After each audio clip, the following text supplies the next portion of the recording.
नमो भगवते वासुदेवाय। नमस्कार मित्रों, सावन के महीने में जितना महत्व सोमवार के व्रत का है उतना ही महत्व मंगला गौरी व्रत का भी है, जो मंगलवार के दिन रखा जाता है। यह व्रत भगवान शिव की अर्धांगिनी माता पार्वती को समर्पित है। माँ मंगला गौरी माता पार्वती का ही एक रूप है। इन्हें माँ दुर्गा के 8वें स्वरूप माँ महागौरी के नाम से भी जाना जाता है। मंगला गौरी का व्रत सावन मास के प्रत्येक मंगलवार को विवाहित स्त्रियों द्वारा किया जाता है। विधि विधान के साथ इस व्रत को करने से वैवाहिक जीवन सुखमय बना रहता है और अखंड सौभाग्य की प्राप्ति होती है। यदि कोई संतान प्राप्ति की इच्छा से भी इस व्रत को रखता है तो उसकी मनोकामना भी जल्दी ही पूरी हो जाती है। दाम्पत्य जीवन में आ रही समस्याएं भी इस व्रत के प्रभाव से दूर हो जाती हैं। वहीं अगर कोई अविवाहित कन्या इस व्रत को रखती है तो उसे शीघ्र ही उत्तम वर की प्राप्ति होती है। उत्तर भारत में प्रचलित पूर्णिमांत चंद्र कैलेंडर के अनुसार श्रावण मास 22 जुलाई से शुरू हो रहा है और इसका समापन 19 अगस्त को होगा।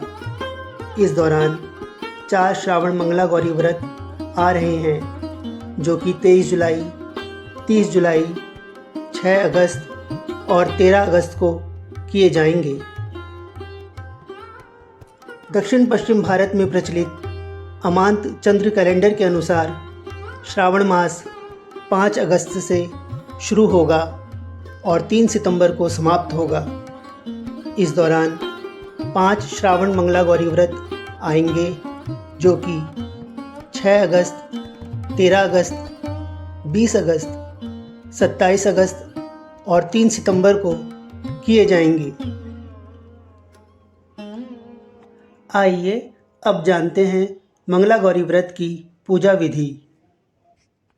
श्रावण महीने के पहले मंगलवार से मंगला गौरी व्रत का शुभारंभ करें और श्रावण महीने के अंतिम मंगलवार तक इस व्रत को करना चाहिए। इस दिन सुबह जल्दी उठकर स्नान आदि से निवृत्त होने के बाद व्रत का संकल्प करें। एक साफ लकड़ी की चौकी पर लाल रंग का वस्त्र बिछाकर उस पर माँ पार्वती की प्रतिमा या चित्र स्थापित करें। फिर मम पुत्रा पौत्रा सौभाग्य वृद्धये श्री मंगला गौरी प्रीत्यर्थम 5 वर्ष पर्यंतम मंगला गौरी व्रतमहम करिष्ये, इस मंत्र के साथ व्रत करने का संकल्प लेना चाहिए। भक्त या तो श्रावण मास के दौरान व्रत करने का संकल्प लेते हैं या फिर श्रावण मास के आरंभ से अगले 16 सप्ताह तक व्रत करने का संकल्प लेते हैं। मंदिर में आटे का दीपक बनाकर उसमें 16 बत्तियां प्रज्वलित करें। शिवजी तथा माँ पार्वती की पूजा अर्चना विधि विधान से करें। माँ मंगला गौरी को आटे के लड्डू, फल, पान, सुपारी, लौंग, इलायची, 5 प्रकार के सूखे मेवे, 7 प्रकार के अनाज और सुहाग सामग्री अर्पित करनी चाहिए। पूजा में प्रत्येक सामग्री जो भी आप अर्पित करें उसकी संख्या 16 होनी चाहिए। माता मंगला गौरी की स्तुति इस मंत्र से करें। सर्वमंगल मांगल्ये शिवे सर्वार्थ साधिके शरण्ये त्र्यंबिके गौरी नारायणी नमोस्तुते। कुमारी कन्याओं को मन चाहे वर की प्राप्ति हेतु श्री रामचरितमानस के बाल कांड में वर्णित श्री सीता जी द्वारा माता पार्वती जी की स्तुति का गान करना चाहिए। जय जय गिरिवर राज किशोरी, जय महेश मुख चंद चकोरी, जय गज बदन षडानन माता, जगत जननी दामिनी दुति गाता। नहीं तब आदि मध्य अवसाना, अमित प्रभाव वेदु नहीं जाना। भव भव विभव पराभव कारिणी, विश्व विमोहिनी स्वबस विहारिणी। पति देवता सुतियमहु, मातु प्रथम तव रेख। महिमामित न सकहि कही, सहस शारदा शेष। सेवत तोहि सुलभ फलचारी, वरदायनी पुरारी प्यारी। देवी पूजी पद कमल तुम्हारे, सुर नर मुनि सब होहि सुखारे। मोर मनोरथ जानहु नीके, बसहु सदा उर सबहि के। कीनेउ प्रगटना कारण तेहि, अस कहि चरण गहे बदेहि। विनय प्रेम बस भई भवानी, खसी माल मूरति मुस्कानी। सादर सिय प्रसादु सिर धरऊं, बोली गौरी हर्षु हिय भरेऊं।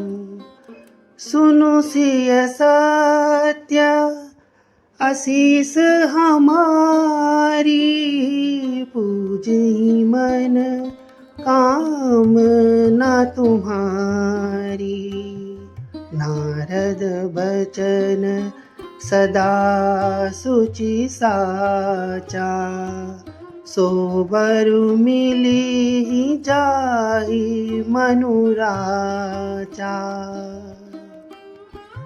मनु जाहि राचहु मिलहि सोबरु, सहज सुंदर सांवरो।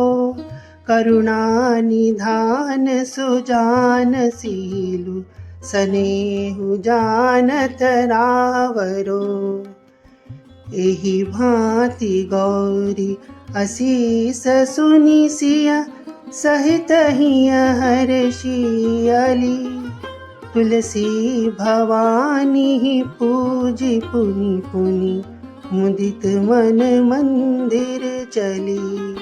तुलसी भवानी पूजी पुनि पुनि, मुदित मन मंदिर चली।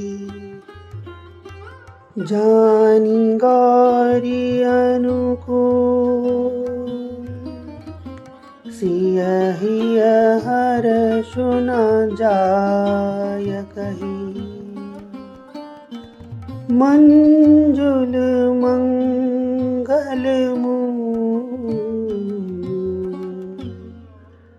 बाम अंग फरकन लगे।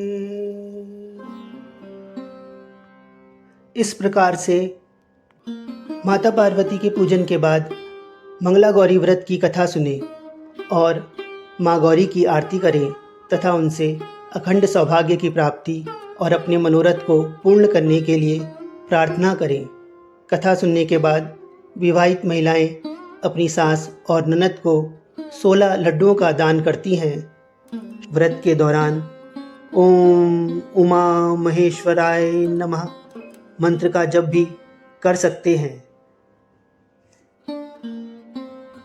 श्रावण मास के बाद मंगला गौरी के चित्र या प्रतिमा को किसी नदी में प्रवाहित कर दें। 5 वर्ष तक मंगला गौरी पूजन करने के बाद 5वें वर्ष के श्रावण के अंतिम मंगलवार को इस व्रत का उद्यापन करना चाहिए। उस दिन 16 सुहागिन स्त्रियों को निमंत्रण देकर आदर सहित उन्हें भोजन कराया जाता है और सुहाग की सामग्री भेंट की जाती है। उद्यापन के बिना ये व्रत पूरा नहीं माना जाता।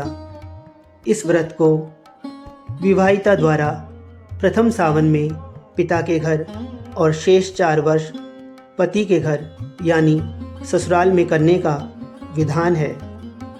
मंगला गौरी व्रत के दौरान आप फल जैसे सेब, केला, अंगूर आदि तथा साबूदाने की खीर खा सकते हैं। सूर्यास्त के बाद देवी की पूजा अर्चना करने के उपरांत प्रसाद वितरित कर स्वयं प्रसाद ग्रहण करें और शुद्ध सात्विक भोजन ग्रहण करें। इस बात का विशेष ध्यान रखें कि इस दिन भोजन में किसी भी प्रकार के नमक का इस्तेमाल नहीं करना चाहिए। वीडियो में आगे बढ़ने से पहले आप सबसे अनुरोध है कि कृपया हमारे चैनल अध्यात्म दर्शन को अवश्य सब्सक्राइब करें और यदि यह वीडियो आपको अच्छी लगे तो इसे लाइक और शेयर भी करें। अपने कमेंट्स के ज़रिए अपने सुझाव भी ज़रूर दें। आइए अब वीडियो में आगे बढ़ते हैं। मंगला गौरी व्रत कथा। पौराणिक कथा के अनुसार प्राचीन समय में धर्मपाल नामक एक सेठ था। उसके पास धन संपत्ति की कोई कमी नहीं थी। वह देवों के देव महादेव का अनन्य भक्त था।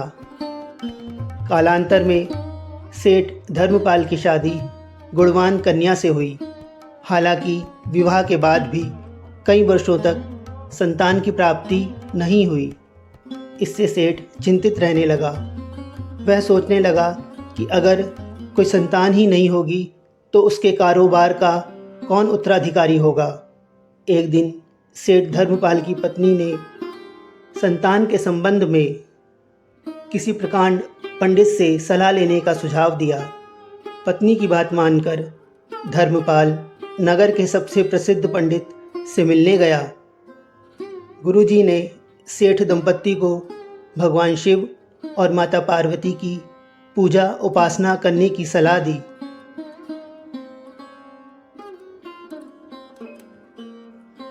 सेठ धर्मपाल ने पत्नी सहित विधि विधान से महादेव और माँ पार्वती की पूजा उपासना की।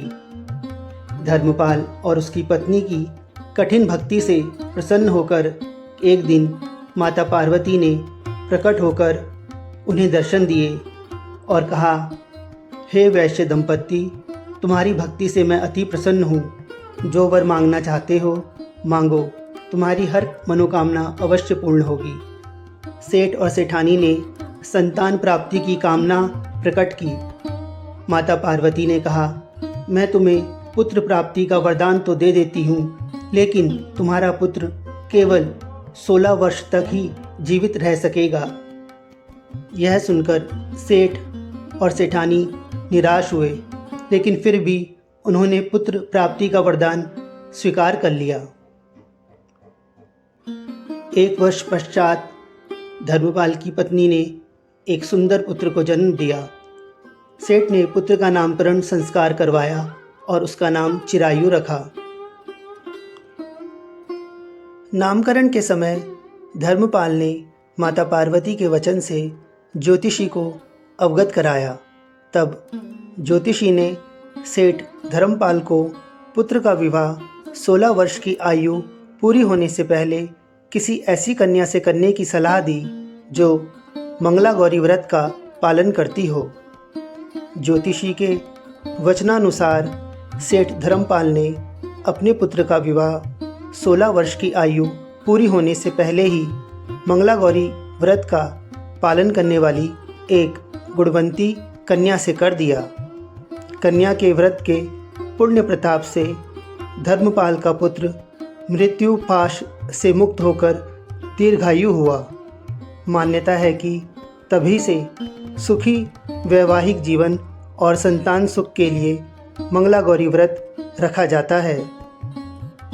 यह थी मंगला गौरी व्रत से संबंधित संपूर्ण जानकारी। आशा है यह जानकारी आपको रुचिकर लगी होगी। धन्यवाद। ओम उमा महेश्वराय नमः।